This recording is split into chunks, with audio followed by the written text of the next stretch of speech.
मैं केवल एक बात कहना चाहूंगा। एक मनीषी ने बहुत अच्छी बात कही और मुझे लगता है कि हम परिणाम दे पा रहे हैं, उसके कारण क्या हैं? आप परिणाम नहीं दे पाए तो उसमें क्या है? इसका भी फर्क साफ है, फर्क साफ है। और वो फर्क साफ क्या है कि आप समस्या के बारे में सोचते हैं, हम समाधान के बारे में सोचते हैं।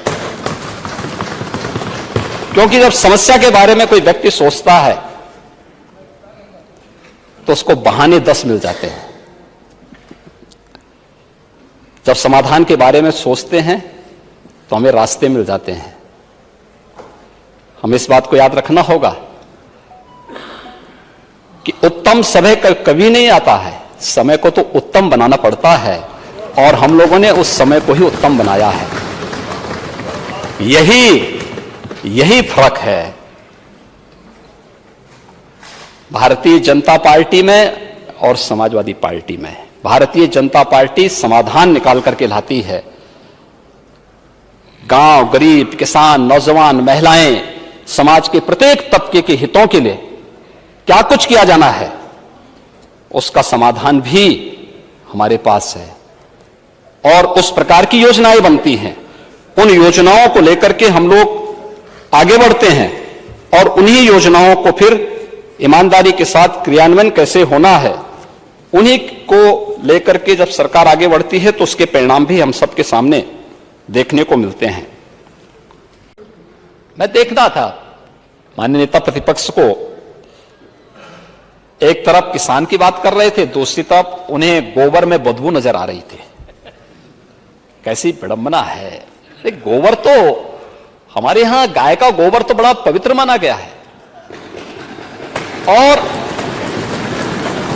मुझे लगता है कि थोड़ा भी नेता प्रतिपक्ष हम लोगों से नहीं मानते, हो सकता है वे पूजा ना करते हो, लेकिन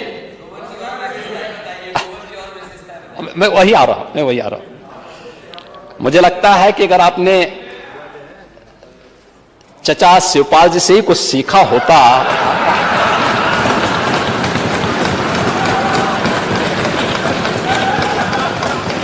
तो पूजा कैसे होती है और पूजा में जब स्वीकार कर लेना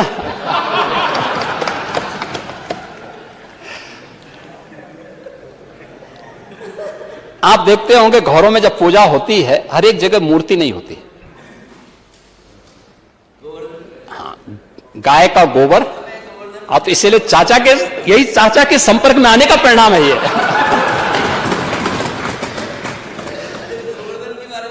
ओह, तो इसीलिए तो हम कह रहे हैं कि आप उस गोवर्धन को कहते थे कि गोबर हमें नहीं चाहिए।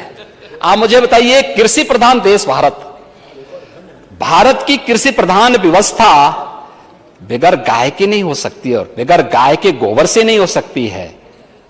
गाय के गोबर यानी ये पूजा से लेकर के, संस्कार से लेकर के भारत की कृषि प्रधान व्यवस्था को, जो हम लोग नेचुरल फार्मिंग के नए कार्यक्रम को लेकर के आ रहे हैं, ये नेचुरल फार्मिंग के साथ में तो चाहूंगा आप में से बहुत सारे माननीय सदस्य इसमें किसान हैं, प्रगतिशील किसान हैं।